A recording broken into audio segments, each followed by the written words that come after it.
And so as you think about the best opportunity for you to go on, thinking about smaller liberal arts colleges would be a great opportunity for you to round out your list, particularly as you think about to place and setting. Know that very few small liberal arts colleges exist here on the West Coast. I can think of Whitman and the names that I previously mentioned. That's in Walla Walla, Washington. The city's so nice they named it twice. But we are designed intentionally to be in smaller communities. In fact, I remember reading in the New York Times about a decade ago that actually our military academies consider themselves liberal arts institutions because they're specifically set up to tackle problems intentionally in their communities, right?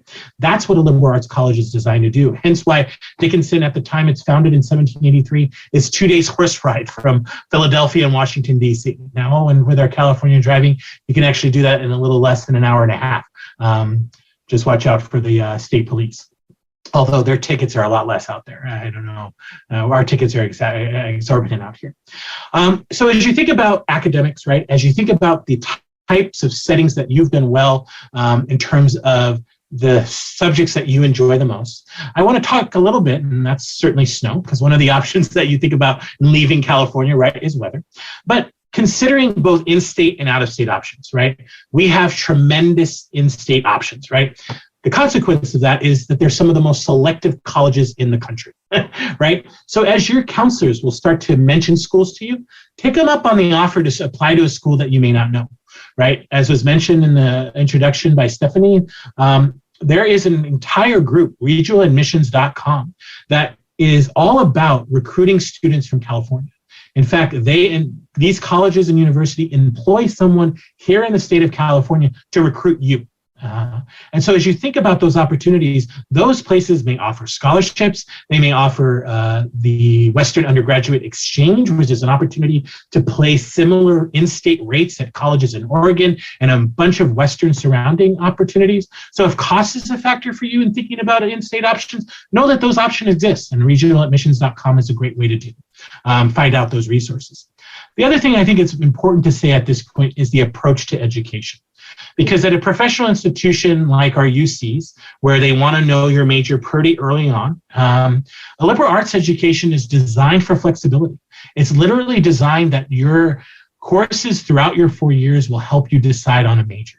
In fact, when I was at a USC, I took 7 courses out my major. Everything else came from the journalism and political science department.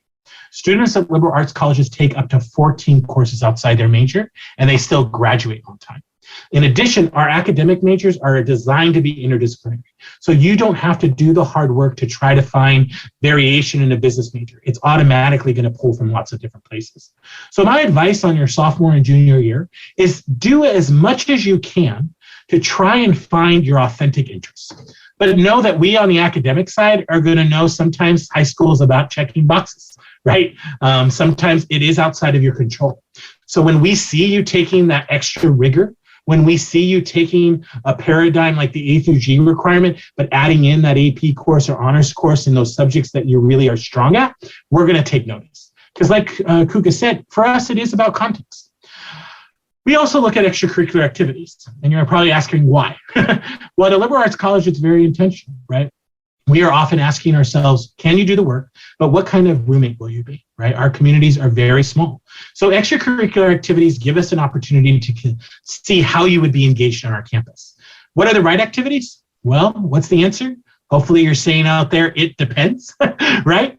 Because if you're a dancer, right, I don't want to see lacrosse. I don't have to see lacrosse, right? Am I going to see a lot of dance? Absolutely, right?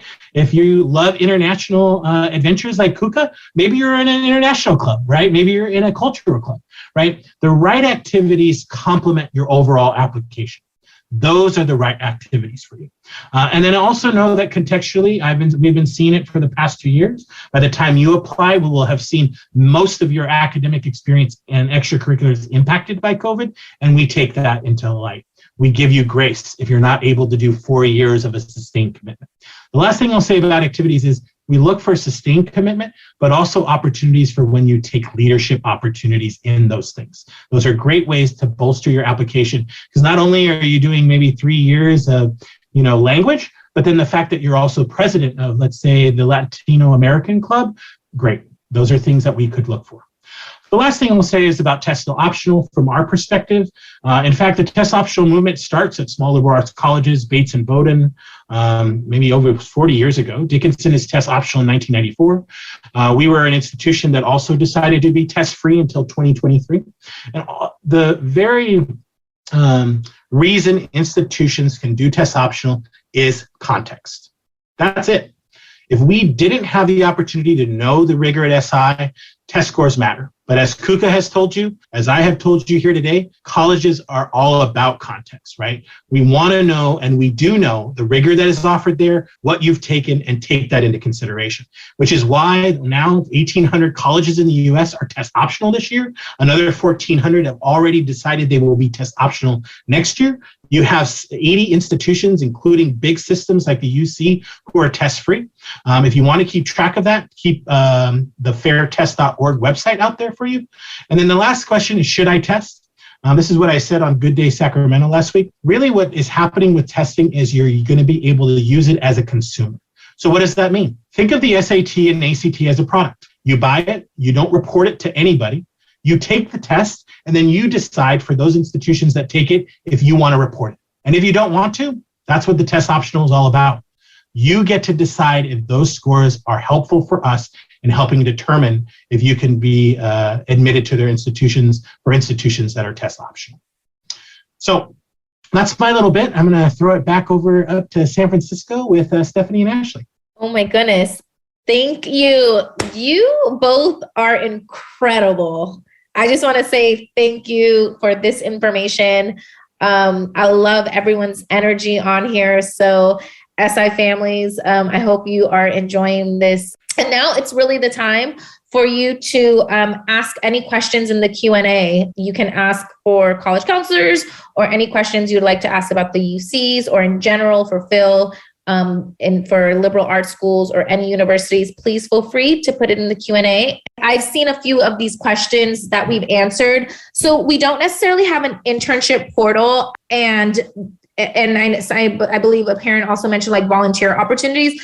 In our community service department office, they send out newsletters with tons of different volunteer opportunities. I want to say at least monthly. So it's really great for that. Internships in general, we don't have a portal, but if a junior or a sophomore, even a freshman comes to us and lets us know like, hey, I'm interested in this opportunity. Is there any way that you can help me find something? Then we are more than helpful. We are more than welcome and happy to assist them through that. When will our child be assigned a college counselor? By their sophomore year. Correct? By sophomore year, they are assigned. Yes, the spring of their sophomore year. How does the process work for athletes who want to play in college? So we have another sports and athletic college counselor, Mr. Bluford, who they can connect to as well, but they can also communicate with us and we can talk about the NCAA eligibility. But I think the most important thing is just for them to come reach out to us and have a conversation on what that looks like. From there, they will have a conversation with Mr. Bluford as well. The next question is, how many SI students participate in early acceptance or early decision? I don't necessarily have the exact number, but I would say a good percentage of our students do apply early action. Our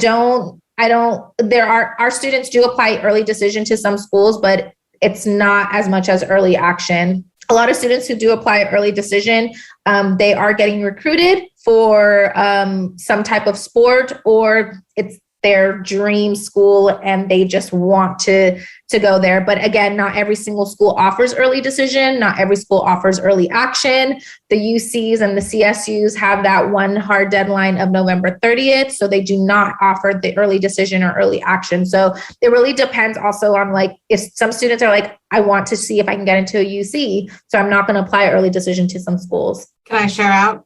Yes. The University of California has extended its filing period. So you'll actually see that our application will now be accessible August 1st, but submittable on October 1st through November 30th of your student's senior year. So just as a point of new deadlines, new deals. And if you apply on October 1st to any one of us, you won't hear back any sooner. It's all going to happen in the same time period. Thank you. Thank you for that. So this could be for Kuka or Phil.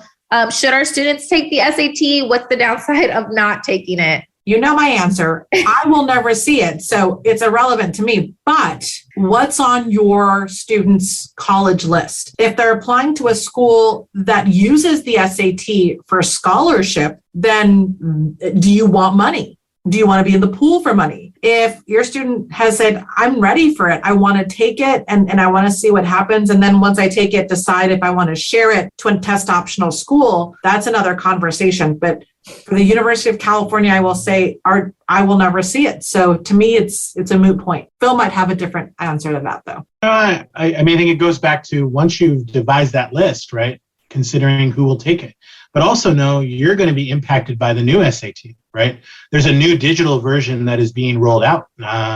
So we'll start next year with the international students, and in 2024, there'll be a new 2-hour version of a digital test. And so, I think the answer really will depend, and we're going to be able to see by the time that you're seniors, will the test optional movement stay, right? That's really the big question for the 1,800 institutions that are currently test optional, the 1,400 that will be test optional next year because of COVID. Will these institutions remain test optional? So I think the answer is to be determined. I think the next question is does Phil or the SI team have a perspective of going back east to look at schools? What is the balance of planning visits versus kids taking the lead? Yeah. So one of the nice things about my role here being in California is I often time my trip back to campus was when you're on spring break. So prior to COVID, I was on campus while many students were doing tours of the East Coast. So if it makes sense for your family and you're going to go back east and you're going to do tours, then, include colleges from a wide range of sizes if that's appropriate for you.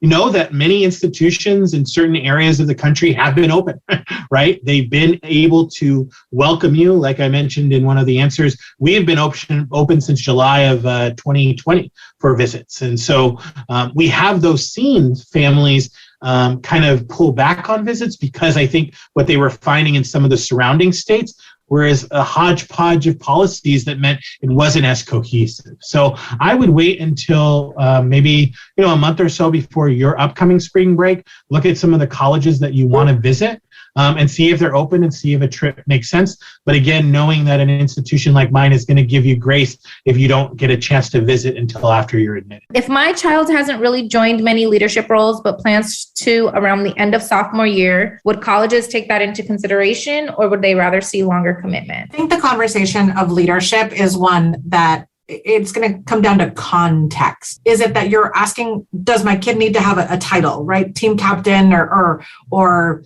editor of the paper or something to that nature. And that's perfectly acceptable. But then there are students who step up and take leadership roles, right? Babysitting my siblings while my parents are working. That's a leadership role, right? I'm a teenager responsible for a 2-year-old. That is leadership. So I think the definition of leadership might be something that a student needs to rethink in their mind, because in the admissions office, we don't have one set box, which everyone has to check, that says this is the only way that a student can show leadership. And so if a student finds a passion or an interest, they should definitely follow it with the knowledge that we'll look at the 4 years of high school and see how those peaks and valleys have come based off of opportunities accessible and available to them. Thank you. Let's see. What if my child gets A's and B's when he turns in his work, but has been a late bloomer getting adjusted and has his mind wrapped around what is expected now to earn what he wants then in the college process? I would just encourage in general, for your student to try his best, put 100% in these classes and try to, do his best in the class. And reach out to his college counselor, and maybe the parents can have a meeting with one of us. Any of us would love to have that conversation. Let me also attempt to put something out there. There are students who are passionate about their subjects from birth, right? I'm a dancer. I've been dancing since I was 2. It's my thing. All of my dance classes are there. And you sort of see that passion or that ability. And then there are students who take a little bit more time. It might be junior year until they're like, oh, I love math. Finally, I love math now that I'm not taking this or that part of math. A student is able to pinpoint, maybe a point in time where like the switch flipped in additional comments or in an essay or in the UC personal insight questions, because